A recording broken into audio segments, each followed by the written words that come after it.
Assalamualaikum warahmatullahi wabarakatuh. Baik, kita akan belajar mengenai pengantar matematika diskrit ya. Mengapa kita perlu belajar mengenai mata kuliah matematika diskrit ya? Tentunya mata kuliah matematika diskrit ini akan dipelajari bukan hanya pada jurusan matematika, tetapi pada jurusan informatika juga.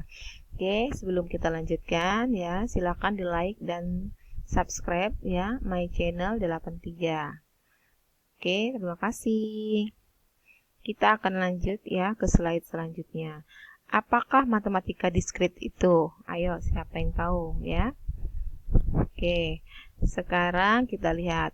Matematika diskrit merupakan cabang matematika yang mengkaji objek-objek diskrit ya. Apa yang maksud kata diskrit ya? Nah, diskrit ya, benda disebut diskrit jika terdiri dari sejumlah berhingga elemen yang berbeda ya. Jadi ulangi, terdiri dari sejumlah berhingga elemen yang berbeda atau elemen-elemennya tidak bersambungan ya atau unconnected ya. Jadi tidak saling berhubungan, itu namanya benda diskrit ya. Oke, contohnya itu himpunan bilangan bulat ya atau integer. Oke, sudah paham semua ya mengenai matematika diskrit? Baik, kita akan lanjutkan. Lawan kata diskrit itu continue ya, continue atau menerus ya, continuous. Nah, contoh himpunan bilangan real ya, untuk himpunan bilangan real. Nah, sekarang komputer digital bekerja secara diskrit. Makanya matematika diskrit itu dipelajari ya, merupakan salah satu mata kuliah yang dipelajari pada jurusan informatika. Karena kenapa? Komputer digital bekerja secara diskrit ya. Informasi yang disimpan dan dimanipulasi oleh komputer adalah dalam bentuk diskrit ya. Sehingga apa itu matematika diskrit? Matematika diskrit merupakan ilmu dasar dalam pendidikan informatika atau ilmu komputer. Baik ya. Kemudian matematika diskrit memberikan landasan matematis untuk kuliah-kuliah lain di informatika. Jadi kalau matematika diskrit ini biasanya semester 1, semester 2 pada jurusan informatika itu sudah belajar mengenai matematika diskrit ya. Nah, apa saja yang dipelajari ya? Apa saja mata kuliah lain ya yang berhubungan dengan matematika diskrit? Oke, yang pertama algoritma ya, kemudian struktur data, basis data, otomata dan teori bahasa formal ya, jaringan komputer, keamanan komputer, sistem operasi, teknik kompilasi dan sebagainya. Jadi mata kuliah ini berhubungan dengan matematika diskrit ya. Nah, jadi matematika diskrit merupakan atau adalah matematika yang khas informatika. Baik, kita lanjutkan ya. Bagi yang belum like dan subscribe, silakan ya. Oke, terima kasih. Nah, ini ya. Jadi matematikanya orang informatika ya, itulah matematika diskrit ya. Nah, sekarang materi apa saja yang akan dipelajari dalam matematika diskrit? Nih, banyak nih materinya. Ya, jadi ada logika, ada teori himpunan, ada matriks, ada relasi dan fungsi, ada induksi matematik, ada algoritma, ada teori bilangan bulat, kemudian barisan dan deret, ada teori grup dan ring, ada aljabar boolean, kemudian ada kombinatorial, ada teori peluang diskrit, kemudian ada fungsi pembangkit dan analisis sekuen, kemudian ada teori graf, ada kompleksitas algoritma, terakhir otomata dan teori bahasa formal. Jadi semua materi ini akan dipelajari ya dalam mata kuliah matematika diskrit. Baik ya, kita lanjut ya. Contoh-contoh persoalan dalam matematika diskrit apa saja contohnya? Yang pertama misalnya ya, berapa banyak kemungkinan jumlah password yang dapat dibuat dari 8 karakter. Nah, kalau password ini pasti semuanya kenal ya. Kalau misalnya kita buat password bukan hanya pada komputer ya, pada handphone kita juga. Kalau misalnya kita bisa atur ya, maka kita akan menggunakan password ketika membuka layar komputer kita ya. Jadi di sini berapa banyak kemungkinan jumlah password yang dapat dibuat dari 8 karakter. 8 karakter. Nah, ini berhubungan dengan matematika diskrit ini. Lanjut ya.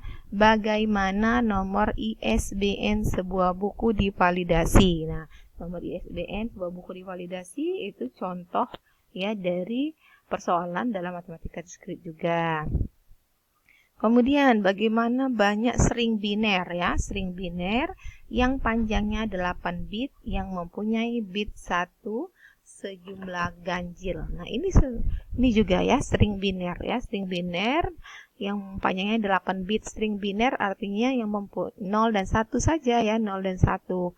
Ya, string biner kan artinya bilangannya hanya 0 dan 1, panjangnya 8 bit ya.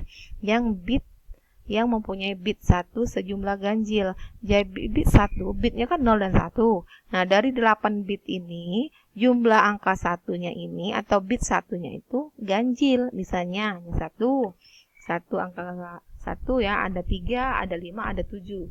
Tapi panjang bitnya 8 bit. Nah, ini rumit bukan? Kita mencari berapa banyak string binernya. Nah, ini salah satu contoh juga dari persoalan matematika diskrit ya. Lanjut, bagaimana menentukan lintasan terpendek dari satu kota A ke kota B?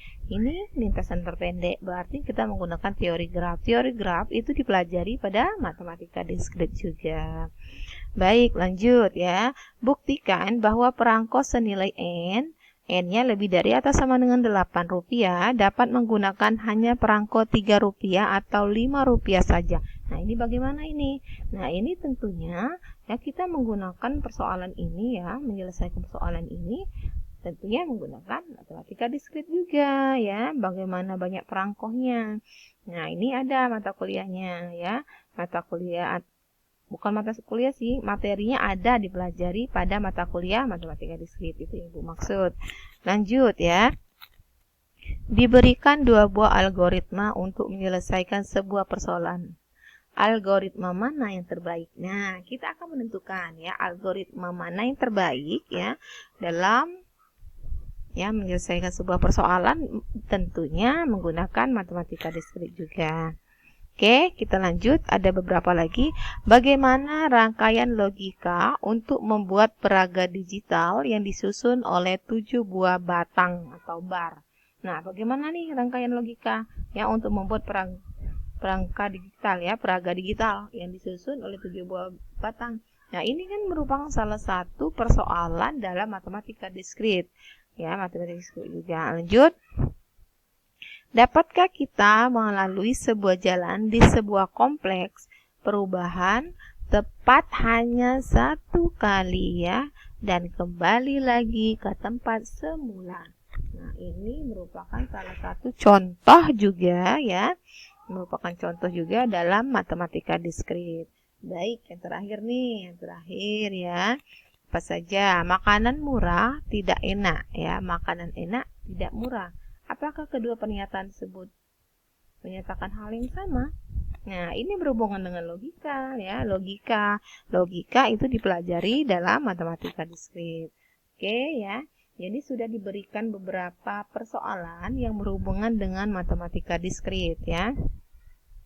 Nah, sekarang mengapa mahasiswa informatika harus belajar matematika diskrit? Nah, kenapa alasannya? Karena ya mahasiswa informatika itu harus memiliki pemahaman yang kuat dalam matematika diskrit agar tidak mendapat kesulitan dalam memahami kuliah-kuliah lainnya di informatika ya. Maksudnya matematika diskrit ini merupakan penunjang dari mata kuliah yang lain ya dalam jurusan informatika. Baik ya, sudah Ibu jelaskan semua ya alasannya mengapa mahasiswa informatika belajar matematika diskrit, kemudian apa saja yang berhubungan dengan matematika diskrit, semuanya sudah dijelaskan dalam video ini. Ya, semoga video ini bermanfaat ya. Semoga dapat memberikan manfaat bagi kita semua ya. Kemudian kita akan ketemu lagi pada video-video selanjutnya. Oke, baiklah, terima kasih yang sudah menonton videonya ya. Silakan like dan subscribe videonya ya. Sampai ketemu lagi pada video selanjutnya. Akhirnya Ibu ucapkan ucapan wassalamualaikum warahmatullahi wabarakatuh.